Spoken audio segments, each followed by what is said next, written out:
আপনি যদি আপনার সেলস ডাবল করতে চান তবে আজই বিক্রি করার চেষ্টা বন্ধ করুন। শুনতে বেশ অবাক লাগছে, তাই না?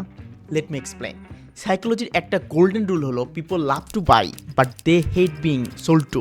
যখনই আপনি পুশ করবেন বা জোর করে গুছিয়ে দিতে চাইবেন, কাস্টমারের ব্রেইন ডিফেন্স মোড অ্যাক্টিভেট হয়ে যাবে। টপ 1% মার্কেটাররা ব্যবহার করে ইন্টি সেলস স্ট্র্যাটেজি। এখানে আপনি সেলসম্যান না, আপনি একজন ডক্টর বা কনসালটেন্ট। আপনার কাজ প্রোডাক্ট পিচ করা না, আপনার কাজ কাস্টমারের পেইন বা সমস্যাটা ডায়াগনোস করা এবং সলিউশন দেওয়া। কাস্টমারকে এত পরিমাণ ভ্যালু এবং এডুকেশন দিন যে তারা আপনাকে এক্সপার্ট হিসেবে ট্রাস্ট করে। যখন আপনি হেল্প করার মেন্টালিটি নিয়ে কথা বলবেন, তখন কাস্টমাররা ফিল করবে সিদ্ধান্তটা তার নিজের, আপনার চাপিয়ে দেওয়া না। মনে রাখবেন, ডেসপারেশন সেলস কমায় আর অথরিটি সেলস বাড়ায়।